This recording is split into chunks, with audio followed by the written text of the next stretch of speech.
sir, a number of clarifications have please been sought. आपकी बात record पे जा रही है. Many of them Please. are repetitive. Please. So let me address the issues without naming the specific members. मान्य सदस्य, please have patience and please, it's clear. So the first Answer by Honorable Minister, please.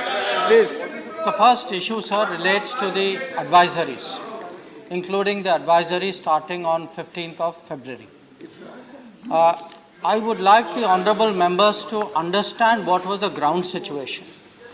We issued very clear advisories because when an embassy tells students or Indian nationals saying if your stay is not essential, consider going back home, it is not something that is done lightly.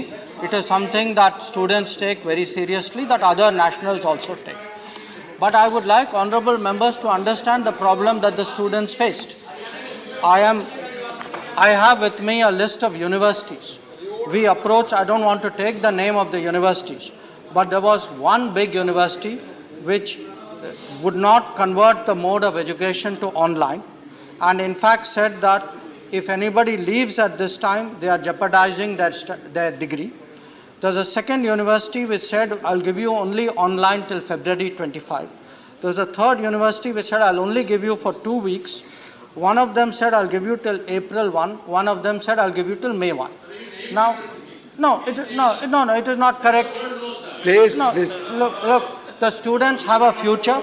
The students have a future. I care about it whether you do or not. This is not correct.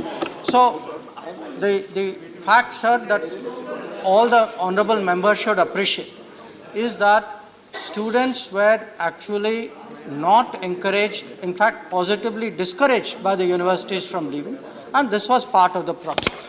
The second issue, when I said confusing political signals, it was not confusing understanding. I'm not the person who is giving signals. I'm the person receiving signals. The signals actually came from the politics of that country. I will, for example, with your permission, sir, read out what the president of the country was saying at that time. He was publicly saying, President Zelensky, please don't be alarmed. What we should prevent at any cost is to prevent a spread of panic.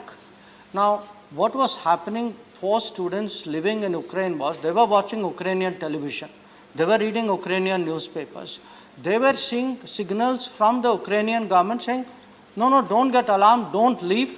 In fact, you had leaders who were saying anybody leaving is contributing to a sense of panic. So I think, and we should also understand, sitting here, it is very easy to pass judgments saying you should have done this earlier or you should have done this faster. Please understand what was the situation of the students. The students, who do they listen to? They listen first of all to the university. They listen to their student advisors.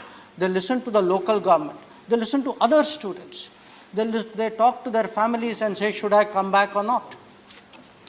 But having said all that, let us also recognize about 4,000 of them actually returned due to our advisories.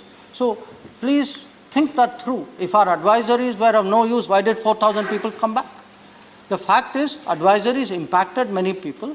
There were also others who were in a predicament, and because of that predicament, many of them put it off. In fact, on the day the fighting broke out, there was actually a plane on its way, which we had to call back. So today, to make this very sweeping judgments that you should have done that or you should have done this, I think it is most of all, forget the government. We are used to criticism. Please think of the students. Don't tell students who are in that situation that at that time their judgment was wrong. I think they did what was they thought right under the circumstances, and we should not second guess them at this time. In fact, from our side, we also increased the number of flights at that time to encourage people to come and to reduce the cost of the flights back home. The second issue, which was raised by Honorable Leader of Opposition, was regarding this unfortunate case of Naveen, and I've said it in my statement also. We will ensure that his mortal remains are brought back to this country. At this time, there are some processes at play. I don't want to share too many things at the moment until the picture is little clearer. But I want to be very clear to the House through you, sir, that we will make every effort to bring back his mortal remains. So that assurance I am willing to give. As regards what our position is at the international forums, Vaikoji was among the members who mentioned it. I think we have expressed what I believe is actually a national consensus on this matter. It is a consensus that I also saw reflected in our own consultative committee meeting, that I think most political parties, most members of parliament all agree with the position which the government has taken, that the only way out is to return to dialogue and diplomacy, that there should be a cessation of violence, and that India's voice, I think today, is an important voice in urging that. It's not just a voice only for urging diplomacy and dialogue. It was, after all, the Prime Minister, when the Prime Minister did call up President Putin and President Zelensky and urged them to even have a ceasefire of a limited nature. These were the two occasions when our students were involved, were actually the two occasions when the ceasefire actually worked. In many cases, ceasefires were agreed to, and they were violated even as they were to come into effect. So I think India's voice counts. India's focus was naturally on the evacuation of students, but now that more or less that job is done, we can obviously focus fully on diplomacy.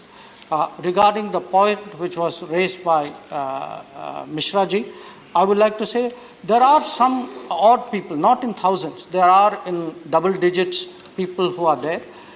We are tracking them.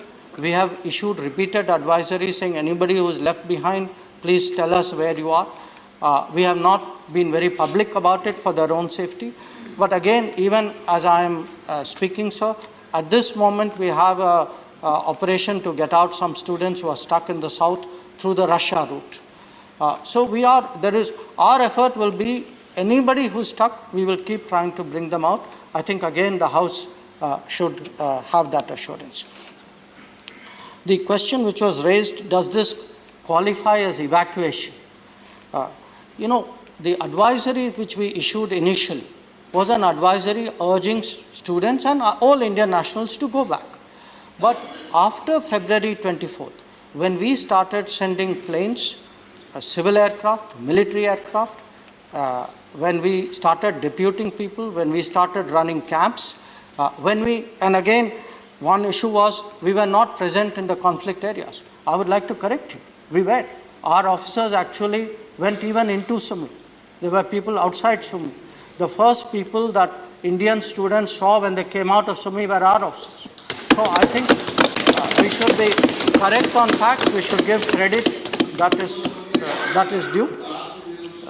So I would say, please again understand, this is a very large country.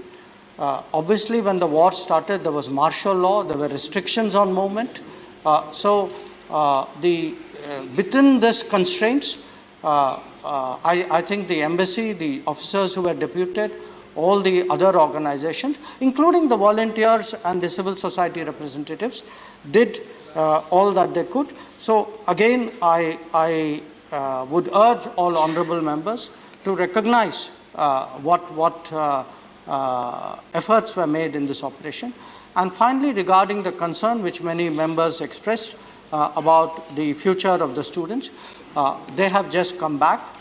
We have to see what happens in the situation, including the online classes issue that we were addressing earlier. But I cannot say anything more. It's not directly my remit. But I can assure you that the government will approach this matter with the fullest sense of responsibility. Thank you.